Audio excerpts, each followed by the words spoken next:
All right, didn't get any emails in advance of these office hours, so I don't have any questions to answer. Just a few comments.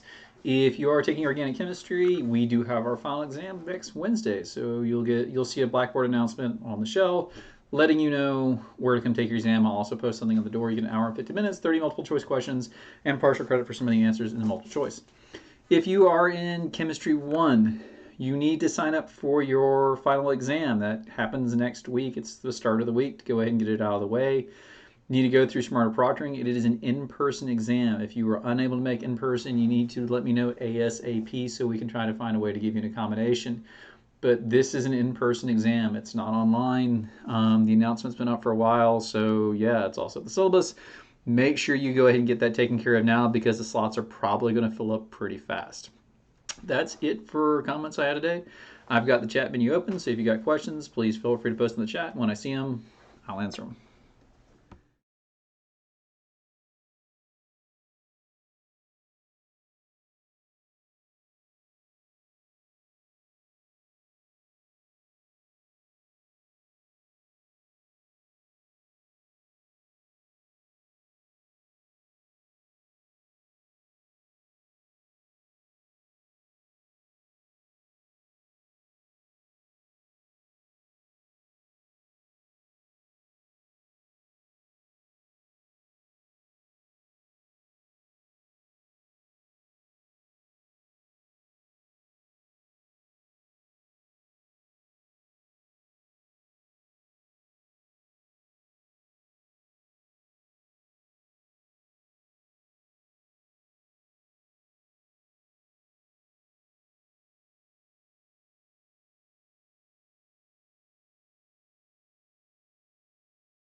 So just got a question about doing another Williamson ether synthesis. So yeah, no problem.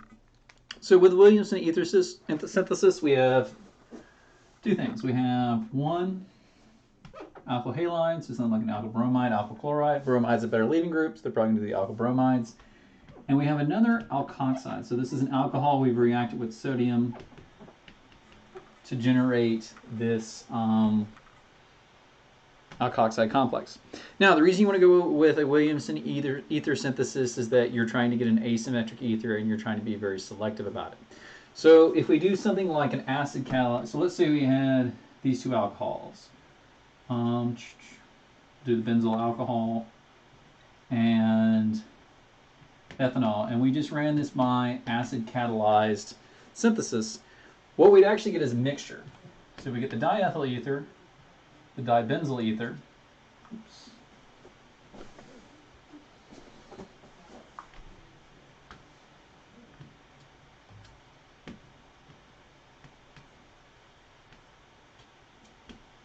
and then our actual desired ether, which is this ethyl benzyl ether. Now, this is not an insurmountable problem to overcome. We could just use distillation, separate them out. But if you want to guarantee that you only get one product, the Williamson ether synthesis will get you there, because there's only one way for this attack, and this is this R group attacking this bromide. So we're pretty much guaranteed the prime here to get this.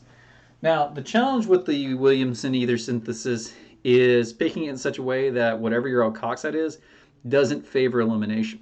So to do this, we would want to pick an alkoxide. We'd want our alkoxide to be the one that has beta hydrogens, so hydrogens on a carbon adjacent to our OH group. And we'd like our bromide to be on a carbon that doesn't have any adjacent hydrogens on the neighboring carbons. So if we looked at this one, if we did this as the bromide, we could get elimination off of this hydrogen. But if we did this as the bromide, there's no hydrogens on this carbon to eliminate, so this would guarantee us that we would only get this product. So we'd react the ethanol here with sodium, and we would only end up with our desired ether. But again, it gets complicated, particularly if you want to do things that you do have adjacent hydrogens.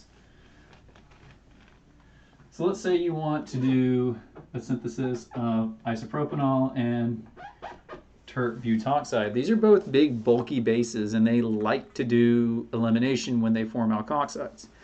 So if you try to do this with the acid catalyzed dehydration, you're going to get a mix of a lot of alcohols.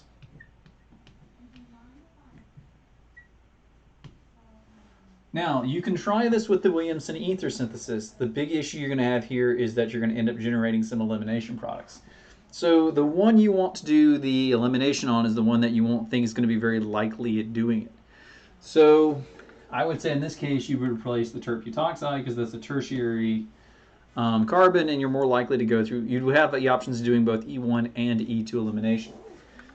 So if we react this with sodium, our predominant product, our ether product, is definitely going to be this. So even if we do get side products, our side products are not going to be a mixture of ethers. They're just going to be one ether with a mixture of elimination products, with our other product being 2-methyl-1-propene. So we have less products to separate out here. And in principle, I mean, if you were doing this practically, you could react this back with HBr and start the process over again. So this isn't an insurmountable hurdle. But that's your Williamson ether synthesis going forward. How do you go backwards?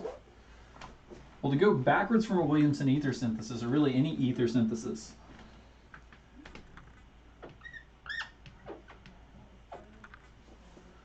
what you want to do is look at two possibilities. Because one of these oxygens comes from the out. So this oxygen comes from the alkoxide.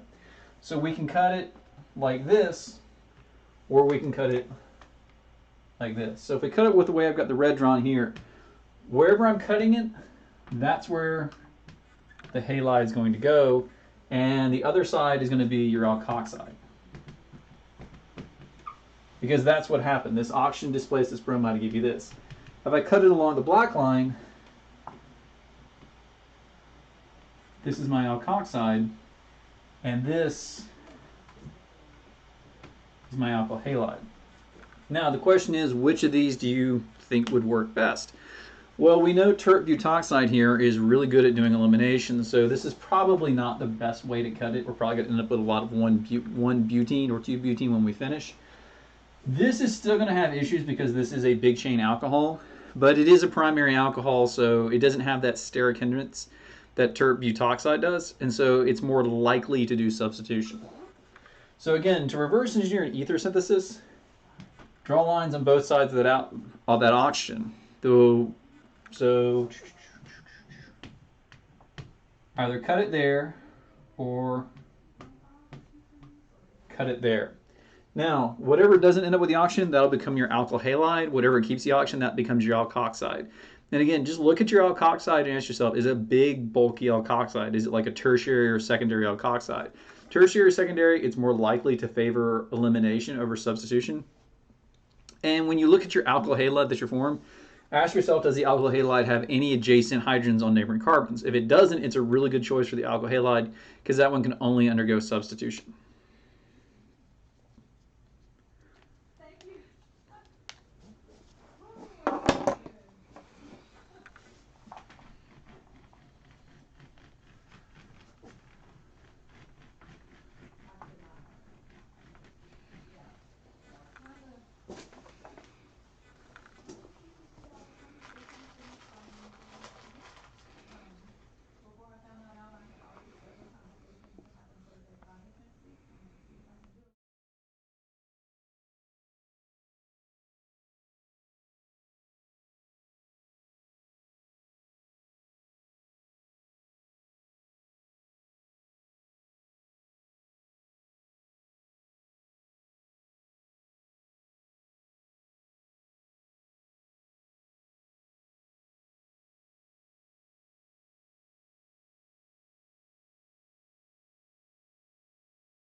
Questions asked for the halogenation of alkanes. If chiral centers form after halogenation, we write both R and S products. But there are other chiral centers in the molecule do we also do the same? So I'm assuming you're referring to free radical halogenation. So with free radical halogenation, you're always going to end up with RS. But let's say you started out with this. So that's the S. And that's going to end up being R. This is a meso complex, but this is a good illustrative example. So let's say you do monohalogenation. And with this monohalogenation,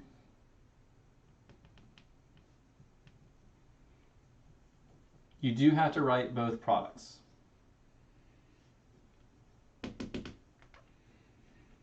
So the S center here is not going to change, but you'll get both the R and the S forms of the other ones. So if you were to name these, the halogenation, especially if you're only doing monohalogenation, should not affect the other chiral centers.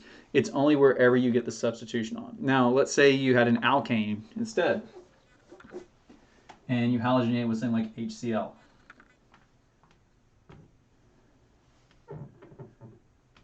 This is another one where you're starting out with an S center. The S center is not going to be affected by the halogenation, but you're definitely going to end up with both the R and the S forms of this when you get it done. So your product needs to be a mixture of both the SS and the RS forms. So yeah, if you see a chiral center, you know it's a chiral center, you do need to name it. That said, the final exam is not going to be this level of difficulty.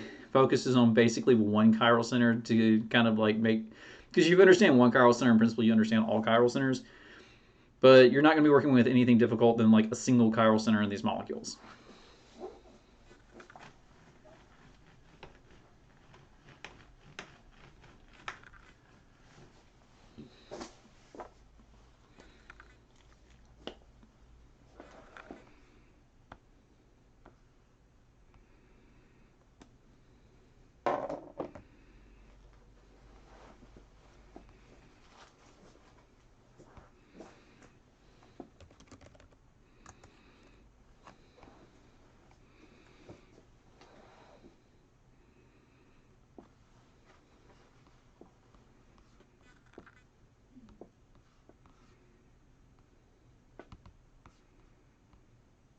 You're welcome.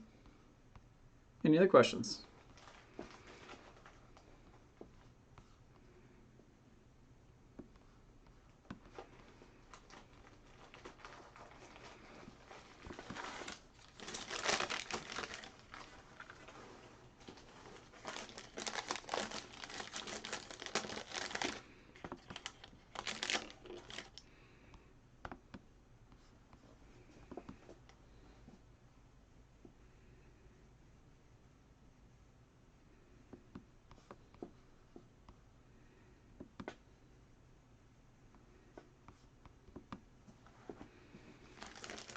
It would be easier on me if you brought a Scantron, but you don't need one because what's going to happen. So the way I'm able to rapidly grade the final exams is that I actually have an Excel sheet that I enter in your answers. It already has the key programmed into it along with the partial credit. So instead of running it through a Scantron machine, I run it through this Excel sheet. I do verify it against the Scantron machine, but generally speaking, the Excel sheet's right all the time. But what it will do is we do analysis of your final responses, so we see like which ones you got right, which ones you get wrong, which ones are you commonly picking for wrong answers, things like that. So you do need I would recommend the molecular modeling kit if you use it for finding RS and finding for chiralities or building stuff. So if you need it, bring it. If you generally don't find it useful, you don't need to bring it. But for the Scantron, if you bring it, it helps me grade it faster because I have a list of just your answers. Otherwise, I'm going to go through your exam and just manually type it into an Excel sheet. But generally speaking, it takes me about 2 minutes to grade each of the final exams because of this Excel sheet.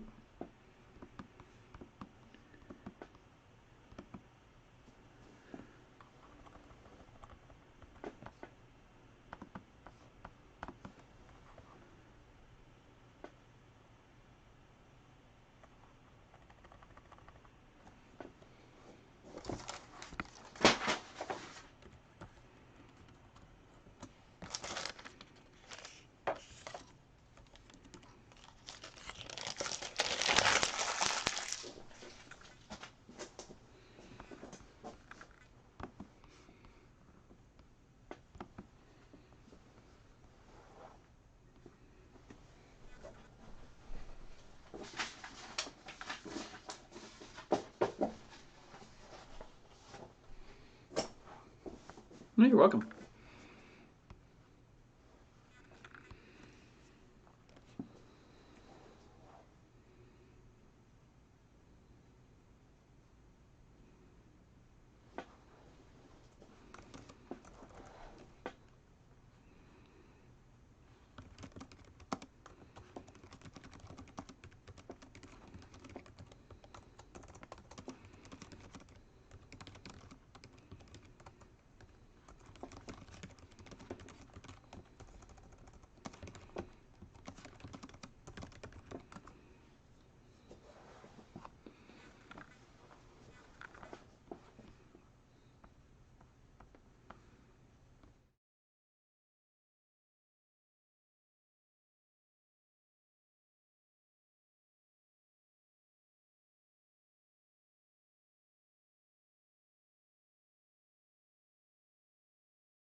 question I'm going to ask, can I go over the Fischer projection on test 1, number 14? So let me bring up that test.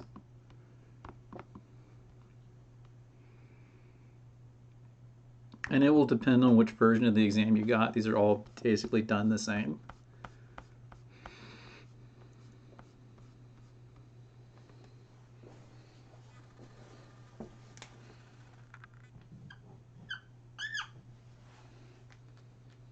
Oops, don't need that one.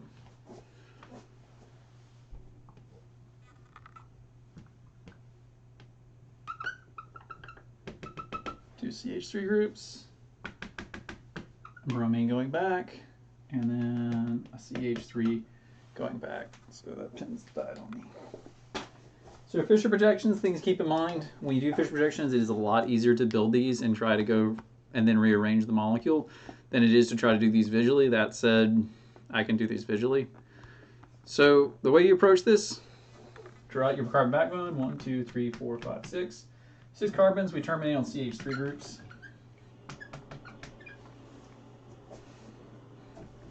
And we're going to have four crosses for the 4 carbons, 2, 3, 4. I like to work my way left to right. If that's not your inclination, you don't have to do it. I just prefer to work left to right. It's just what I've gotten used to doing.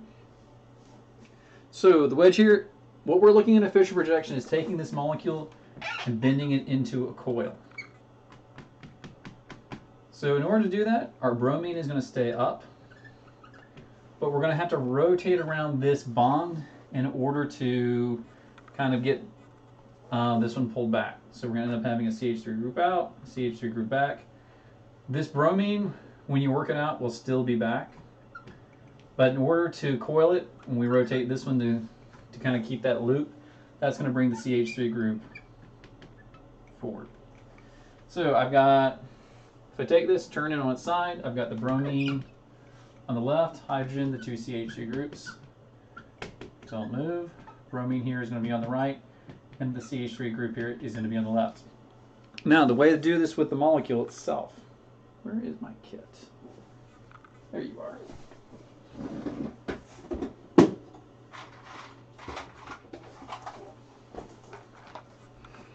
So for the kit, first thing you do, build your conformation, or build your molecule.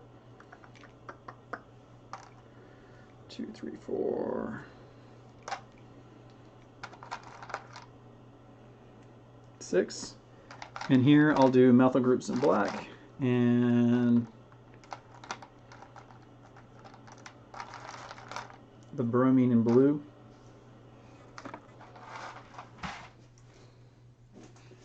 So I've got my molecule. So I got my bromine coming out. 2 methyl groups going down.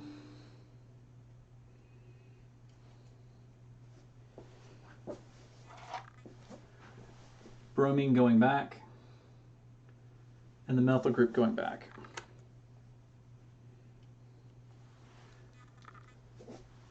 So there's my molecule, bromine up, 2 methyl groups back and forth, bromine group back, CH3 group back. And then I'm going to take this backbone and I'm going to coil it so I get the C group, or the C shape. And then I'm just going to start ringing down between the bonds. So there's my CH3 group at the top. There's my bromine on the left. There's my 2 CH3 groups. There is, sorry, gotta rotate it. Now there's, got it flipped.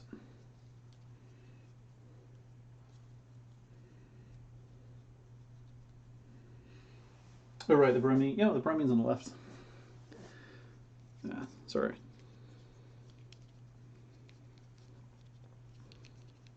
Bromine on the right, 2 CH groups. There's the bromine on the left in that figure. And then when I go down again, actually puts the CH3 group on the left. Oh, that's right, they're opposite.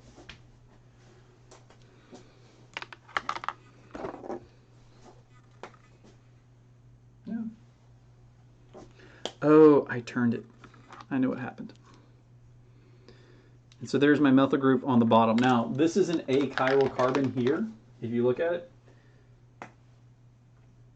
So your CH3 should be here as drawn. But that said, you can spin around this bond. This is achiral, so that's why I made that mistake. Accidentally turned it too many times when I coiled it. But that's how you do that Fischer projection.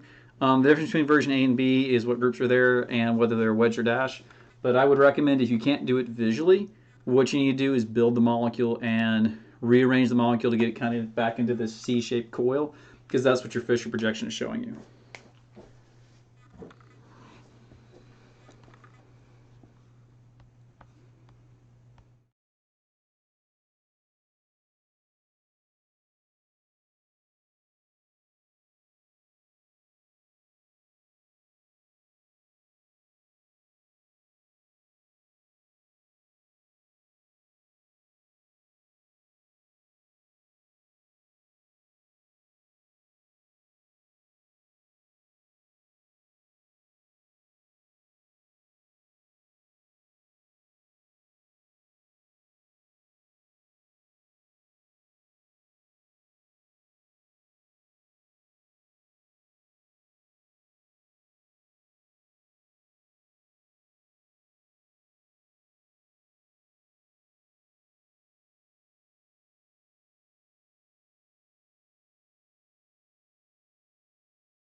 So I don't have a copy of your exam in front of me, so you would need to bring this to me in person.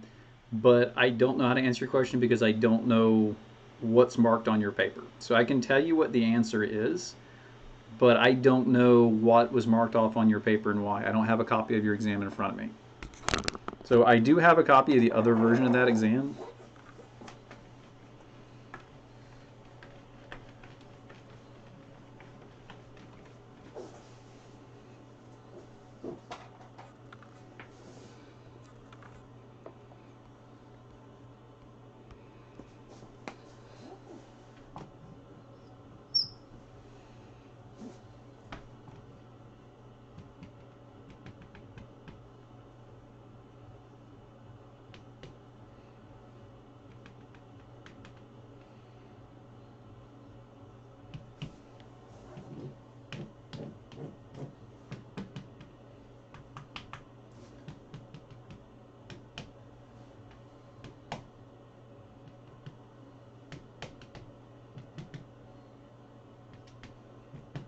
So that would be the correct answer for that one.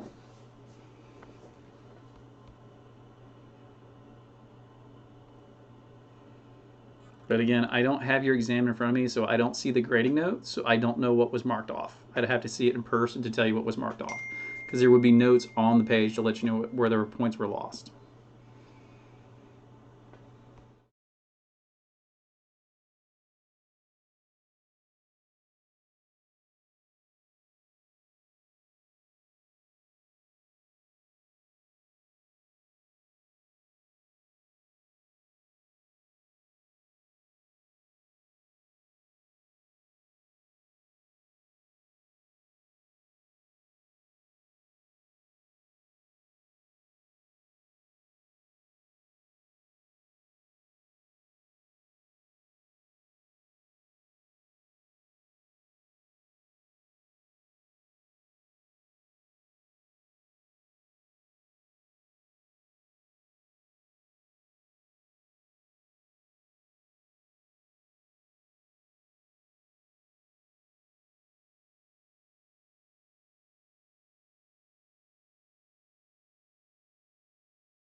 All right, that seems to be it for questions. So again, these are not lessons, these are not lectures, these are office hours. So if you have questions, please feel free to email in advance. We only have 2 live streams left, Monday and Tuesday. Wednesday, organic, you're taking your exams, and then Thursday, Friday, Chem 1, you're taking your exams, and hopefully by Monday, when I've gotten everything back, you should have your grades posted.